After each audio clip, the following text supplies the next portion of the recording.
Yo, we back in the building. Fly Like TV and it's your boy Wesley, aka Mr. Stay Down till you come up. And I got special guests in the building. What's going on? Hey, Go ahead, man. Go ahead, introduce the people to yourself. Tell them what your name is, where you from, all that. my name is Sam. I'm from Hinesville. I've been here since we was kids. Since I was a kid, my daddy retired military. Okay. All right. So I got Sam in the building. So if y'all wondering, if you from Hinesville, you've been paying attention. If you know Amy, what's your other sister's name? Jackie. And if you know Jackie, what's up, Jackie? You know they got an older sister, right? Right, right, They got an older sister that's been in prison throughout the whole time. We've been paying attention, watching them post her, saying free her, showing up to your visitations, right, right, all that stuff. So, shouts out to them. But now you home. right. You home and we want to tell your story. We ain't got 20 years worth of time to tell your story, right? So we're not gonna tell it all, but we're gonna tell a good amount of it, and then we're gonna take it to the next level after that. We'll talk about that towards the end. All right. So first off, you doing all right? I'm doing good. I'm All doing right. good. That's what's up. That's what's up. So I'm gonna get straight to it. So 20 years. 22. 22 years exactly. All right. So what specifically, in Hinesville can land a person in prison for 22 years? Armed robbery, Armed robbery? kidnapping, aggravated assault, a Mm. murder charge. Crazy. And you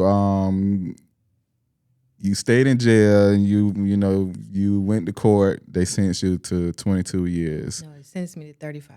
They sentenced you to 35 years. Right, And you did 22. So right now you're out on parole. right, right. Okay. So how was that feeling when the judge sentenced you to 35 years? What was your mind at that time? I was detached. I was kind of numb to it. I think that it didn't hit me till like a few days later. Okay. I had been waiting for a while. I did 3 years in the county, Okay. and I had been waiting and waiting and waiting, and then when it came, it was just like I couldn't feel it. Yeah. I couldn't feel it at all. So it came a few days later, but it still didn't come in its fullness. Yeah. You know, So who was in the court with you at the time? my parents, and that was it. My parents. Your parents? My So sisters were still young. They were in school. Okay. So I already know. So all right, speaking of that, since you brought up your parents, your sisters, what was life like before that sentencing? What was life like before you got yourself in that situation? I think it was like everybody else's normal little family life, Sisters and brothers, parents go to work, go to school. You don't do right, mama tell you behind up. Yeah. So how many of y'all was it? It's four of us. It's four? Of us, yeah. Okay. I'm the oldest, then you got Jackie, Amy, we have a little sister named Rachel. Okay. So I don't know Rachel, so that's kind of Right, a lot of people don't know. She lives out of town. She's always kind of did her own thing. Okay. That's what's up. So you had a regular life coming up, or you said military, so Right. was your parents in the military the whole time? Because when people hear military, we in Hinesville, obviously, Right. they thinking military brat, but your parents could have just did 5 years and got out and No, been normal. he did 20. 20 Yeah, years. he went in when I was 4. We have been to Germany, Colorado, but we got here and when I was in the 4th grade. So I actually went to school at Taylor's Creek, and being that we're from Georgia originally, not from Hinesville, but my dad was able to keep getting re-enlisted to stay home closer. Okay. So just it was basically regular. Like, so was y'all living on base or y'all was living off We base? lived on post a couple times. Okay. And during the course of us moving off post, they bought a house over here in Wynn Haven. We stayed over there for a little while. They actually sold the house. They didn't sell it until I left though. But so we did. We lived on our post. Okay. So, and I think it's cheaper. Just you make more money once you live off post because they give you like a living expense or something like that, right? So if you can find, if they giving you, $1,800 to live off post, and you find a house for $1,200 a Right. month, you get to keep that. Right. So that's why, a lot of people always wondering why they do that, but that's why they do that. Right. So that's dope. So growing up, y'all hung out with, now I just know from when I met your sister, obviously, the first time I met her, she had, this was like in '05, all gold teeth. I think you probably, so, and I had the same thing in my mind. I was all gold too, but she had top and bottom slugs. She was killing me. Right. So obviously was y'all hanging out with the kids in the hood or just the kids in your neighborhood? Like what was that situation? What that looked like for y'all? It looked like what you think, you know, and that's just how that was what we were surrounded by, more or less. I do hair, so I've been braiding hair since I was like 12 on the front porch, braiding and doing dreads, and I've been in several barbershops, so we've always been, exposed to the culture. Our parents never put us in a box, and Yeah. So most of y'all friends was like predominantly like black friends. Right. Yeah. Which I can tell, like I said, as soon as I seen her, she was like, had the hair done up, had the goals, and it just seemed authentic to me, Right. So, but that was just a regular thing for y'all. That was an everyday thing for y'all, running, like, I guess partying. Y'all had Manhattans down here at the time. It had a lot of stuff going on in Hinesville. Neon Moon, all the little club stuff like that. Right. I never was a club goer though. You didn't? You weren't gonna catch me in the club. Nah, Hinesville used to be out the chain. It used to be fun to come out here and just turn up. Wasn't much going on.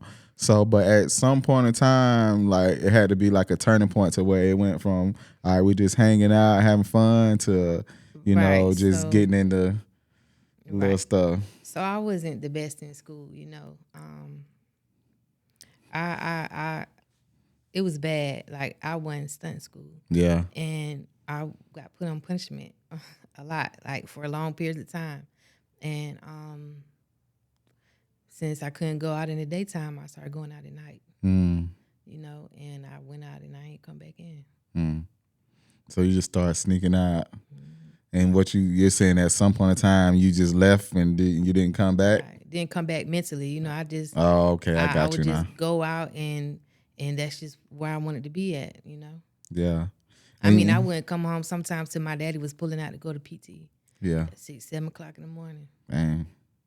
So and see, I got little girls. You get what I'm saying? So at what age you think, was that like teenager? 13. About 13. Going outside, yeah. Wow. So at 13, 14, 15, 16, 17, what could take or convince somebody that young to like be like, all right, I'm about to, I think that for me, I just had this. I just wanted to just go out and just do my own thing, or find out. Just I don't know. I can't even really put a word on it or a definition. All I know is I gravitated towards not being in the house. And it wasn't that my household wasn't a pleasant place. I mean, we were just like every other family. You have your ups and downs, your good days, bad days. But I just wanted to be outside. I didn't. But I'm not it's kind of contradictory because I'm not really a crowd person. Yeah. I don't like being around a lot of crowds. I mean, I can, but I'm a quiet person also. So, but like I said, I was in trouble a lot. I used to fight a lot in school. And so with that being said, like I said, my parents, they would just, try to sit me down, and I was just rebellious. Yeah. Trying to just do my own thing and find my own way or control my own life, not understanding the value of what they try to instill in me, Yeah. So what do you think, it was something you was missing that was outside, or was that somebody specifically pulling you outside? No, I think it was something I was missing. Okay. Because everybody think there's always something better going on somewhere else, or they missing the experience, and people telling them, hey, this is, if you was with us, this is what we was doing last night or the other day. Shoot, if you want to, you can come or whatever. And you're like, all right, some people are willing, they brave, they'll take that risk to go out and do what they want to do. So that's what's up. So when you went to prison, was that your first time ever being in trouble, or you was in trouble before that? No, that was my first time being locked up. I mean, I had been arrested Yeah. before then, but nothing like that. Nothing. I ain't never had to stay overnight. They came and got me that same day. I was like 16, I think, but nothing major. No. Okay. And what was the charges again? For what I went to prison for, Yeah. it was 4 armed robbery charges, kidnapping, and aggravated assault. All right. So the judge gave you 35. Your parents in there. You know, you said obviously. I think you said you kind of went numb at the time. Right. So how long did it take before it hit you that you're gonna be, you're gonna be gone for a while? Now I'm gonna tell you that honestly, I never felt like I was gonna be gone for a long time. And that, I know that sounds crazy, but I was one of them. I spent so many years. Every time the phone would ring in the dorm, I'd be like, "That's me. That's for me. I know I'm about to go. I know I'm about to go." And on one side of that, that's cool because you want to keep some type of hope and saying, "Okay, this is not my life. This ain't who I am." Because there's gonna be better for me. On the flip side, it's torturous. Yeah. Because you wake up every single day and you're like, this could be my day because anything can happen. And then you go to sleep and you're disappointed and you're like broken all over again. And then, you're in that situation. So everything that you did wrong in your life is slapping you in the face every day. And then you're trying to push that to the side and bring some good out of it. And then the weight of the time is heavy. The weight of the time is just really heavy. Yeah. So, like, I couldn't imagine, right?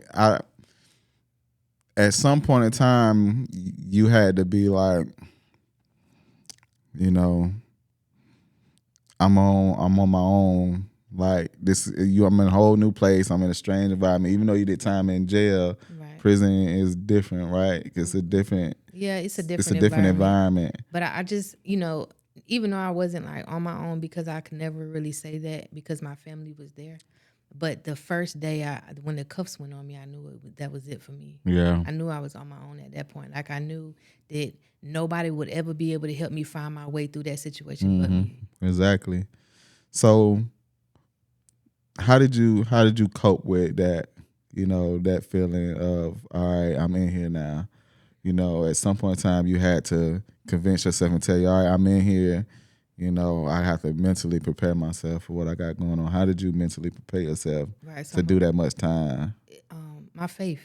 Yeah. Yeah, that's at the end of the day, that's what it boiled down to. I'm a big believer in God, Even before I got in trouble, I had actually stopped running around in the streets and I started going to church. And for whatever reason, which is another story, I backslid. And 3 months later, I caught these charges in this time. And so when I got back incarcerated, I started it took some months before I could even feel like I could even go to God, and just lay this out. But above all, in anything else, it was always Him. Yeah. Okay. So I know at some point in time you had to be scared though. Yeah, you get scared. You get scared? Yeah, you get scared. It's like a feeling of like you're buried alive. You're drowning. It's the fear of, is this it? Like something you feel in your chest. Right. Like sometimes I feel like this is it for me. Sometimes I feel like even though I would wake up and I'll say, okay, yeah, that phone ring might be for me. At the same time, I'll be like, this I'm gonna die here. Right. Yeah. Right. Yeah. And at some point in time too, like I guess to cope, it will help because you stop fighting it. You stop like trying to fight it and try to find a way to, make it work for the best for the situation that you're in. Because I fought every day till I got out. Yeah. Let me tell you, some people let's say tell me, even before I left there, you sit around and you have conversations with people and they're like, oh, how long you been locked up? What you in for type? And somebody might say, oh, I've been 3 years. Oh, Sam, how long you been locked up? Oh, 20, 21. And they're like, what? You don't even act like you've been locked up that long. And I that's something. And I hear that even right now, like even when I encounter people out here now, they'll say, I never thought that you been gone. But it was something that I never allowed myself to like let go. Like let go. Okay, yeah, I might have felt like I was drowning, but I was kicking too. You know, it wasn't not a second that if there was a time where I felt like, okay, I'm gonna let go, and that's when I felt like I could have just blew my brains out. You know, so it wasn't an option for me. I still, even right now, even right before I left the TC, I still had a hired attorney. I was still going to the law library. I was still reading everything I needed to read. I was still trying. Like, no, I didn't want to die there. I didn't want to do that. And then I felt like if I stayed, then I felt like I was gonna drown. You know? Yeah, yeah. So talk about the experience. Like, I guess I want to say day one, but I'm sure the days feel like weeks while you there, right? Or do the week feel like days? Because I'm asking that because you coming through the door. Is it a rowdy situation or is it a quiet situation? My first Or day in there kept me locked in the cell by myself for a whole week. They wouldn't even let me go back to population. But when you first walk in, it's like, yeah, everybody's looking at you, you know. But it's not. From what I remember, it wasn't bad. Honestly, I didn't care about how nobody felt about me walking in there. yeah, You know, all I knew is where am I going to put this mat at? Because I want to go to sleep, because sleep was my escape for the most part. yeah. You know, for them first 3 years in that county, I slept so much. It was ridiculous. But Sounds like depression. right. Well, sometimes, you know, that situation heavy, you know. But I slept. I could sleep for days at a time. Yeah, and then some people can't sleep. And some people can't sleep. Yeah. So you just slept it out. So you ever watch the show Orange Is the New Black? I've heard of it, but I never got to watch You it. need to watch that, right? Because people think that's the experience for women in prison. That's what it's really like, a women's prison show. So they mix it with a little fun, with a little danger, with a little, they thinking it's just sexy in there for women, and Ain't nothing sexy about it. well, you know what I mean. They think it's Right. women in there that kind of want to be there because they know they surrounded by other women, but you still surrounded by rules and Right. can't do's and the type of food that you want to eat and all that, But I say that to say because at some point in time you had to not you had to accept it. What point did you get like to where, all right, I'm accept where I'm at and I gotta at least try to make the best out of this? I think I did that the day I was locked up. I know it, and the reason I say that is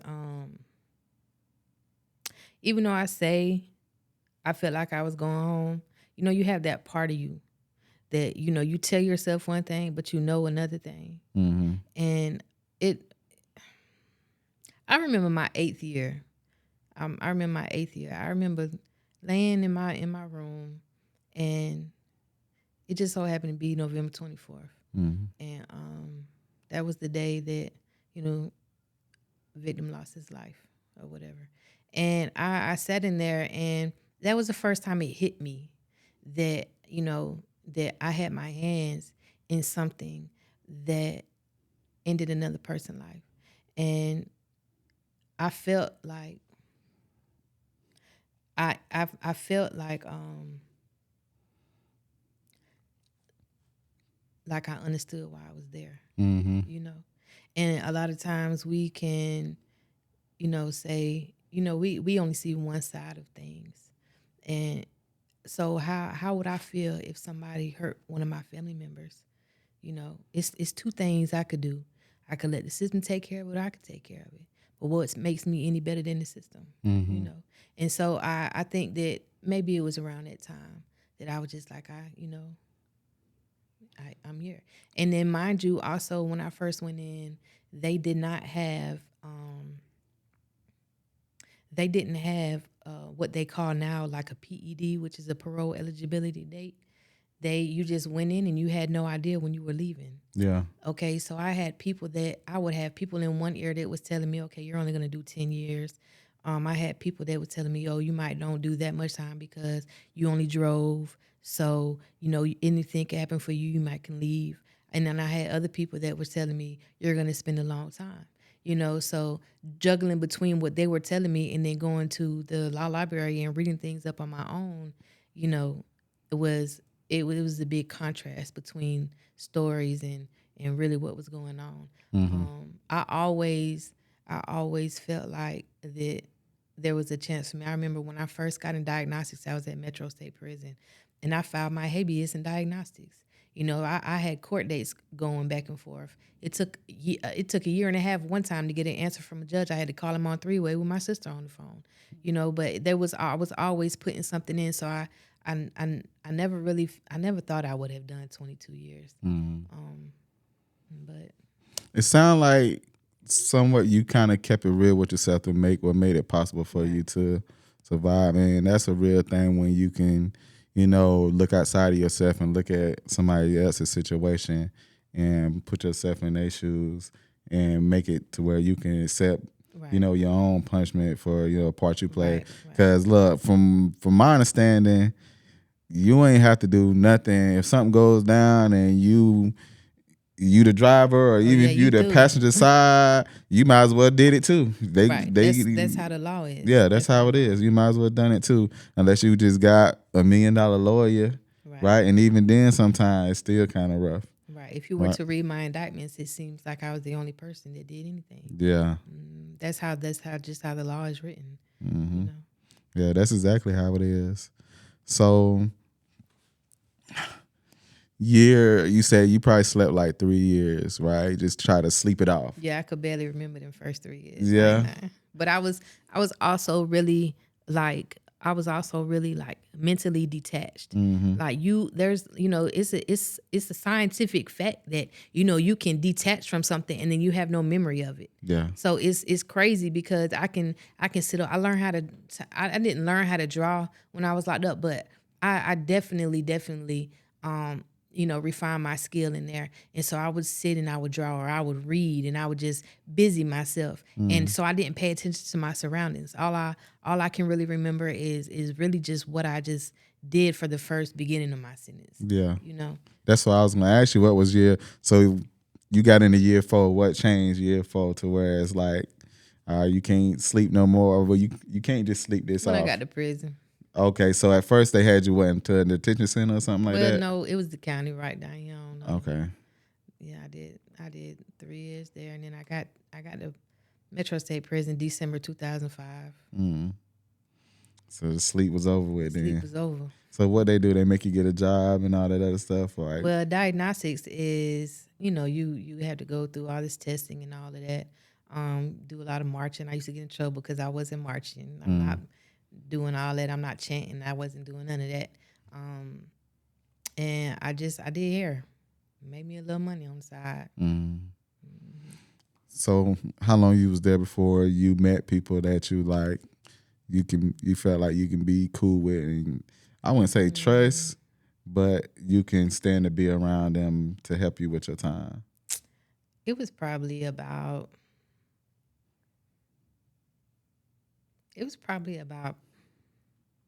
some years into my sentence before I got me some homies that I just got close with that are still incarcerated right now. Yeah. I got a close friend of mine been in there 23 years. I got some that's out now. I got a friend of mine who did 28 years. I was locked up with 2 Chainz auntie, Miss Maddie. He called her Auntie Pumpkin. I used to take care of her. She did 30. Well, she did 28 or 29. But those were the people that I was close with the most. Okay. And what was your daily routine? Like, what was your daily routine in there? Because I know some people, they had they whole day mapped out, right? Because it's a time frame for everything. Right. So what was your routine? So before the time frame went out the window, just get up. I used to get up. The time frame. There's no time frame no more. There's no time frame no more. Okay. Yeah, after COVID, there's no officers, so there's no time frame. Oh, okay. People just walk in and out their cells and. Yeah, it's no lockdown. The rooms aren't so they can't lock you in the room without an officer in the building. In the place I just left, it might be 3 officers for 1,200 inmates. So they just lock the front doors, and we just do whatever. There's no lockdown at night. There's no lockdown during counts anymore. So you might have people up 2, 3, 4 o'clock in the morning, Just doing whatever they want just to do. doing whatever they want to That's do. crazy. So they basically, technically, they running the prison, Right. and the guards is kind of overseeing everything to make sure nothing get too crazy. Or Right. if They somebody's just stay in the screaming for office. help, they can call for their own backup. Well, And if something like before I left, say if something happens, we just get on the phone and get a 3-way to whoever if we need medical down there, or you know, there's other ways to contact. You know, so step by step, what was your daily thing? What would you do? You wake up in the morning, bam. wake up in the morning, take a shower, clean the room, get inspection ready. Inspection back in the day was serious. So you just have to inspection. You have to be inspection ready from 8 in the morning till 4:30 in the afternoon. 9 times out of 10, they're not coming around in the afternoon, but they used to come around every day. And it would be, the warden, deputy warden, and all the people with them go in your room. They might tear your room up, search through all your stuff. It was always best to have it good and nice and tight and look nice. That way they don't come bother you. So a lot of people don't understand now. Like back when I first came in, we knew that if we had things that we didn't want supposed to have, or was doing something we weren't supposed to do, as long as our stuff looked good, they wouldn't bother us. They don't care about that no more. But it was inspection. Then they call, for lunch, and you might go outside on yard call, or if you do have a detail, you go to your detail. I normally kept a detail. I did a lot of artwork, and I did hair. Worked in the kitchen once. Didn't like that, but For how long? probably just a couple months. Yeah. I wasn't staying. I messed my hand up in there, but What was the food like? it's horrible. What y'all ate? Like y'all ate the same thing periodically? Like do it switch up every day or every week? Switch up. You have like a monthly menu. So on the menu, you have meat patties, and I mean, the meat is like you don't know what it is. Then you might have, like, I know certain days of the week, once a week, you will have like the meal that like the majority of the compound will go to. Like you will have hamburgers and hot dogs, or one week or the next week you might have, they call it chicken on the bone. And all it is a leg quarter and some collard greens, or a piece of cornbread. But for people that didn't have nothing, that was their food. They had to eat it. Right. You had to get used to it. Right. That's what's up. But it's a lot of cooking going on in there too, It's a lot right? of cooking. Yeah, on the flat irons. Yeah. For us, I can't speak for the men. I saw videos of how they cook, but we cook on flat irons. What you mean, like flat iron that you do your hair with? y'all cook on it? What y'all plug it up? I guess it's something. Put something on top of it, Right. Like so something metal on top of it, and cook on top of that. So what you do, like you'll have like a chicken pouch, like like a tuna come in a pouch, and then chicken come in a pouch or whatever.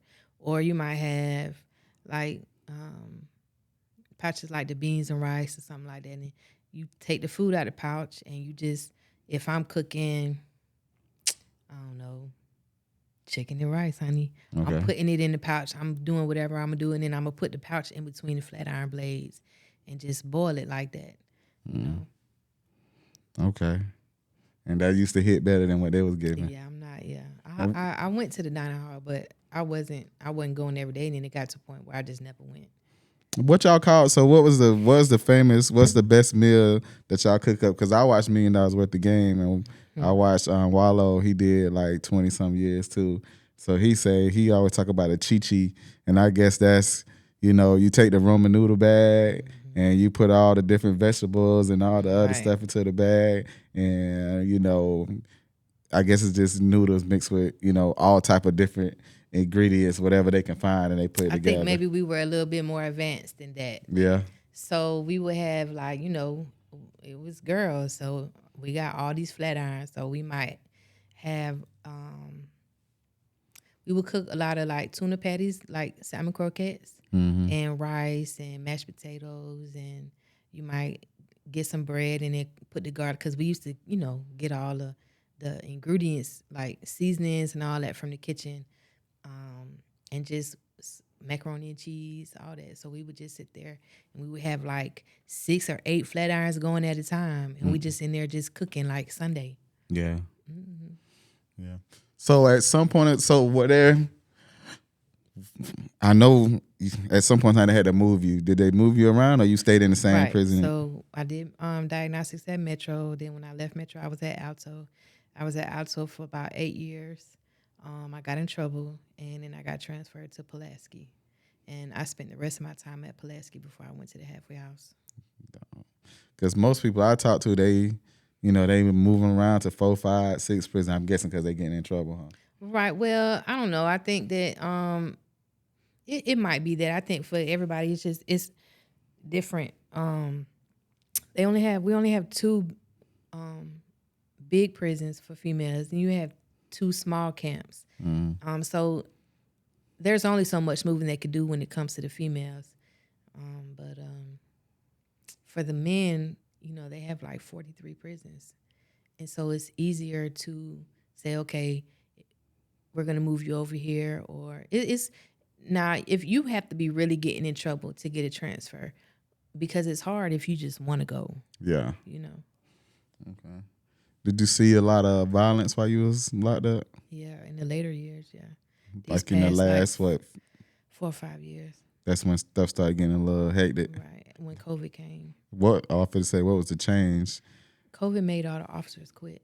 It made all the officers quit. And you had some people, a lot of people that died from COVID in prison, officers included, And so it just seemed like, when COVID first came out, they quarantined us a lot. So if one person in your dorm tested positive for COVID, they locked the doors of your dorm and nobody could come in or out. And the first time that the dorm I was in was placed on quarantine, we were on quarantine for 48 days. We didn't even go outside and get no air.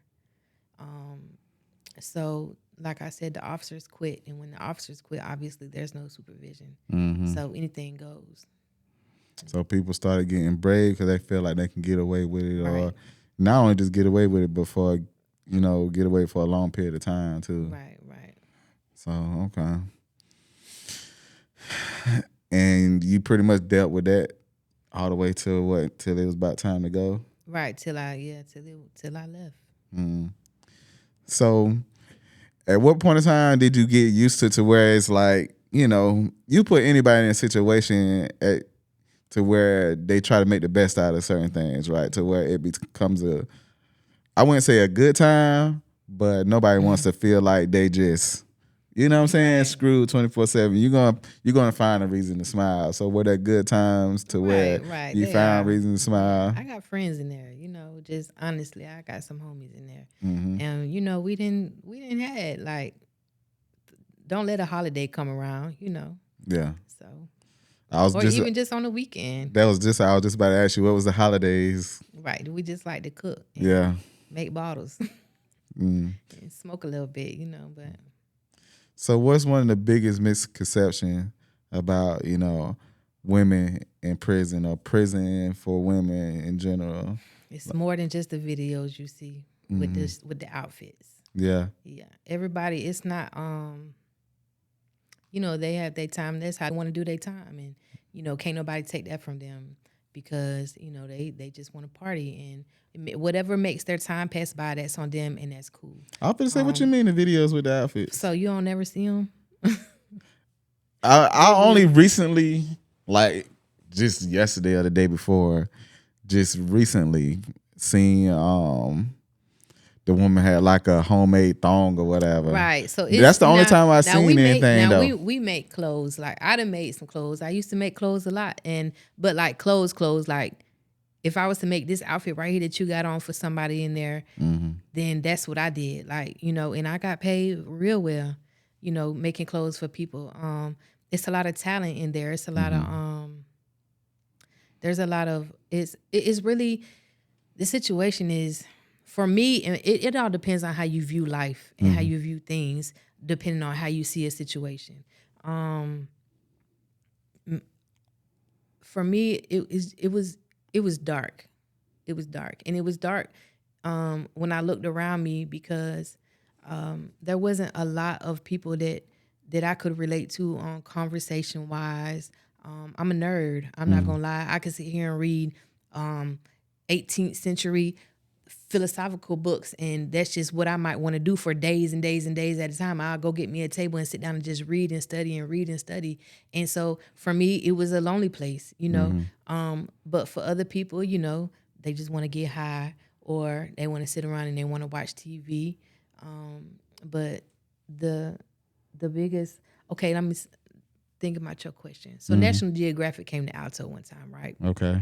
So they had this. They named the segment "A World Without Men," Okay.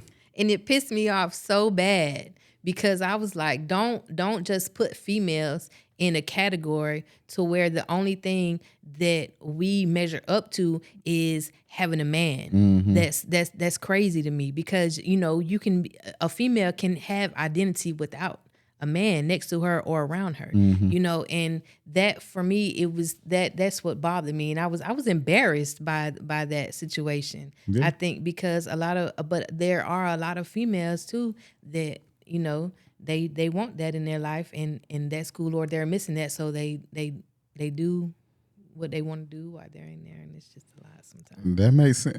I mean, you gotta, like you said, you gotta look at it both ways. But you are correct. A lot of, there's a lot of people out here that think that, a man can't live without a woman can't live without a man. And you can. And if you can do it, it's because you're a woman that want a woman or you're a man that want a man. Right, but you might just be at peace with yourself. Right. To where you can just handle yourself for who you are. Right. So, I mean, I get it, but there are a lot of people that just, you know what I'm saying? They can't survive by themselves. They can't, they need somebody to make a decision for them. They need somebody to kind of cook for them. They need that partner that picks up where they lacking at. Right. So I think that's where a lot of people mind be at if they was to come in there and be like, all right, let's find out how these women in here are living without a man. They already getting. Their point is they thinking like everybody just gay, right? So that's what they try to say so that without saying it's true, but it's not that it happens. You know? Yeah. You have.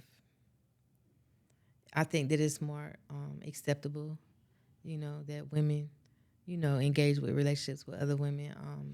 Could you be locked up that whole time without being in a relationship with somebody? So, I think it's easier to say no for a woman than it is for a man, because most men gonna be like, heck yeah, it's easy to be in there that whole time without them. But more women are more honest about the situation, right? To say it's not that easy just to just be in there, because you're gonna have. You got some women in there that's like men. And I'm sure they telling you look good and confident and become that friend. And you sure you got women that look like women that do the same. I mean, like regular everyday women that do the same thing. So I don't know what I'm talking about. I just watch too much Orange Is the New Black. So I'm gonna have to check that out. Don't even listen to me, man. I can compare things. Nah, you watch. It's funny. It's meant to be funny, but it's a lot of drama in it too, and so it's some seriousness in it too. But it's meant to be funny. It's a good show though. Okay, I'm gonna check it out. So, but they saying National Geographic is in there, and they like, okay, let's see how these women in here living without men. So it made me curious to find out what did they find out, especially in the one. I honestly want to know. Also, I feel like the title didn't go with the segment. Yeah. So they interviewed probably like 4 people. One of them was a girl I used to be cool with. She had a life sentence. She did 22 years and got out. They interviewed her. So she was she's an author, so she writes a lot of books. I don't really know where she's at with that right now. So during her interview, they told her I don't know if they even told her story. I'm lying, but they kind of followed her, her daily routine or whatever. Just it was vague a little bit. Then they another person they had them on there just telling on everybody. Like telling, like it was a lot. Telling hiding spots. They had somebody that was in lockdown. She was crying because she was in lockdown for 7 days, and we all know, like, well, I don't know if we all know, but 7 days in lockdown is nothing. Yeah. It was really childish, and it was really, like I said, it was embarrassing. I was embarrassed to even be, a part of that. It just, I feel like it misrepresented. Yeah, because I didn't like it. what they're doing kind of make it put y'all in that same category, Right, basically. right. So it's kind of like, okay, this is how they act. Right, but the majority of people that really have, and I'm not going to say this about the girl I was cool about, but people that really have some business about themselves don't want them people invading their space in that situation. You don't want somebody coming in and seeing what you got going on and all that. That's already a high monitored situation. So I don't want cameras. So people that could have spoke the truth really and just been honest about the situation weren't on the camera. Yeah, they smart enough to be like, Right. I'm not gonna tell you all my business because the people that's watching over me is watching this. Right. They're gonna find out this, they may find out that, and it may cause more trouble than Right. it'll help. So, but you got some people, they see them cameras and they're like, oh yeah, I'm about to expose them. You get what I'm saying? Right. So that's what their mind. Well, that was the thing is that they couldn't expose the state because if they would have used that for the state, it would have never ever made it to the air, and then they would have been somewhere they didn't want to be at. And they don't want to expose them anyway. Like the National Geographic said, they don't want to expose them. They just want to tell the story about just the people that's locked up. They could care less about the people, what they're doing that work in the prison. Right. Because that's the case, they wouldn't let them come in. Right. So they're not going to be like, come in and see what we're doing. Make sure you tell on us and get us in trouble while you're at it. Nah, they're not going to do that. So I'm sure you, and I don't think people think about this too, but I'm sure it's a lot of people that got like mental health issues in there. And I probably would bet like all the money that I got that, it's probably a lot of people that's wrongly incarcerated due to mental health. And not even understanding what they did, and people don't understand things like autism and schizophrenia and stuff like that. They thinking people just committing crimes, but some people just acting off an impulse based off of their own mental health. So is there a lot of like people with mental health issues in there? I believe so. I think that or did you witness people with mental health? Because I'm sure some people get locked up and seem normal, and a switch goes off for them because they can't deal with it too. So you have dorms that are specifically meant for mental health. You have what they call like a level 3, 4, and 5. Mm-hmm. Obviously, level 5 being the worst. You have, and then they have a level what they call level 2.5. So they're bordering on level 3, and so level 3 gets housed in a mental health dorm. So if you're a level 2.5, which they put the majority of mental health inmates on there, there's possibilities that you slip through the cracks. So there have been people that are literally like they're not, mentally stable. In that situation, and that's not a place for them to be. They don't get the treatment that they need. They don't get the attention they need. They don't get the, I feel like that they should have never made it there. It should have been you anybody with some sense can tell even something in this right. Something's not right. Yeah. But, to be fair, right? Like I got a 6-year-old who's autistic. Before her, I didn't know. I didn't see the signs. I didn't really know anything about autism. But now that I got her, I run into adults that I can tell they deal with some type of autism, right? So I look at things like way differently now. Like even it make me act different. I'm calmer. I have more patience. I have more understanding of not just people but things, to where I just I don't handle people the same like I used to, because people just mentally are not the same. Right. And if you can talk to certain people and you know there's something different about them, like they just, you know, when you got adults that still act kind of like kids. You get what I mean? Right. Not childish, but they still seem like they have a child's mentality. Right. You know, obviously they mind ain't grew up the way like ours did. So, Right. you know, all that's like a sign of autism in a sense. So I look at things different. I'm sure it's a lot of people that's locked up that probably got some type of autism that people didn't understand back then, Right. but they know now, but they probably just not dealing with it or doing nothing about it. Right. And then when you have only this many mental health counselors and you have a whole these massive caseloads, because the majority of people that's incarcerated are on some type of mental health caseload. You don't have the staff that you need to, you know, attend to these people. And then you have people in the dorm who you know, they put on like everything's okay. They want to joke all day, they play all day, you know, and then they go to their mental health counselor and they break down because their way of dealing with it is, you know, The jokes and the right, games and the right, playing and being right. loud and the But at the end of fighting the and day, the they working human. out. Yeah. Right. Yeah, that makes sense. So, and I know I can't hold you too long. And we got plans to, you know, talk about. I know you had something that you wanted to talk about, and I'm pretty, correct me if I'm wrong, but you just wanted to talk about, you know, just the way people are treated Right. in prison, you know, and you're talking about by the guards or, you know, just Just as a about system overall. system overall. Yeah. So, like, be more specific, like what part of that, and I know it's a long, like, it's a lot, but like just being specifically, what is the specific thing that's bothering you to make you wanting to reach out and kind of, you know, I want to make people aware of this.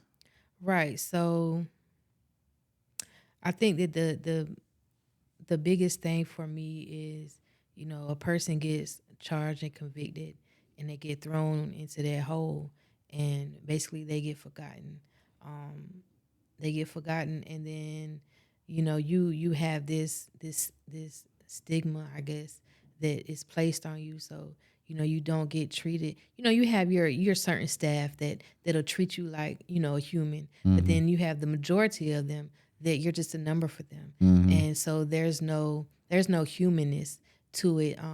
You if you don't have a strong mind, you lose your identity in the system. You lose what values you may have had. You know, the weight of that tends to break a person, and it tends sometimes to change them in a way that for the bad. But there's ways that can change, and I'm looking for, you know, a way to help make those changes, that positiveness, so people can understand that, you know, this is not it, or, you know, we can do this in a better way. Because at this point, you know, we're grown now. I was 20 when I left. I'm 42 now. So I'm thinking, like, you know, I had a conversation with somebody the other day and we were talking about how much money is made in prison. And, you know, that's all well and good on one hand, but on the other hand, that comes with a lot. That comes with a lot of violence. It comes with a lot of things. And, you know, and I think about my nieces and nephews. You know, I wouldn't want them to go into a place like that. So it's about just hopefully being able to, you know, there's movements going on anyways for the system to make changes.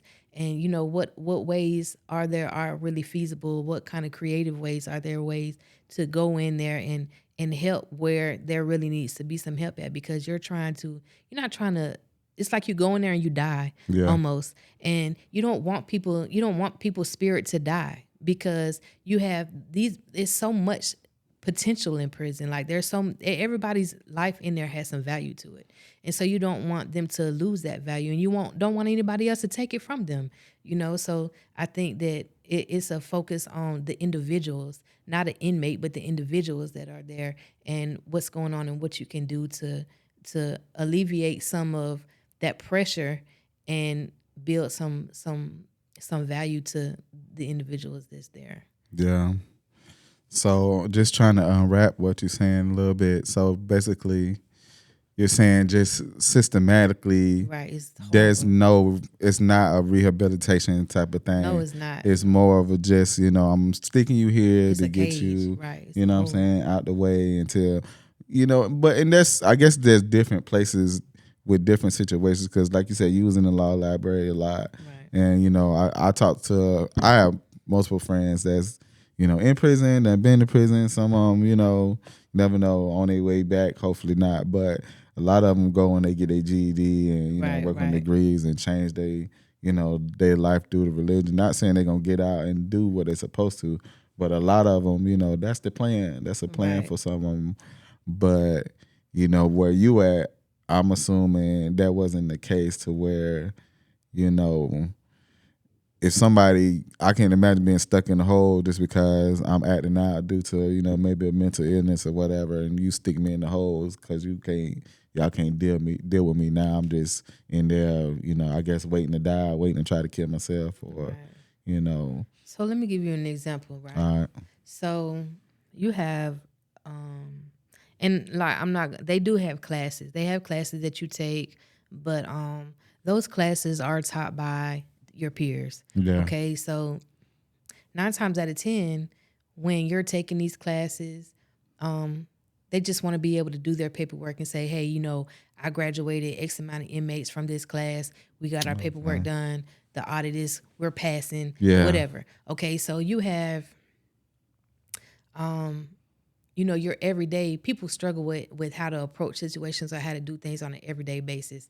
I've always been a type of person where I've always just well, I'm not gonna say always, but after I started growing up and understanding that you approach a situation in a manner to get something straightened out or whatever. You have a lot of people don't know how to go about doing things, and I don't know how to explain it. I'll have to sit, like it's gonna take more time for yeah, yeah, that one. yeah, But I think that what it boils down to is if people understood the value of things, they would treat things differently. They yeah, would treat people differently. They'll treat themselves differently. They'll treat their situation differently. yeah, If people knew, like I had a bunkmate one time, and she would cry all the time, all the time, all the time, and carry on all the time about this time that she got, but she never wanted to go to the law library. Like you need to get up and you need to do something with it. Stop crying all the time. Get up and go get dressed and go out the door. Now there's times like where I just left at Pulaski, where I just left at, it wasn't no law library no more. They're not opening up those doors. I don't know what they're doing right this second because I've been gone.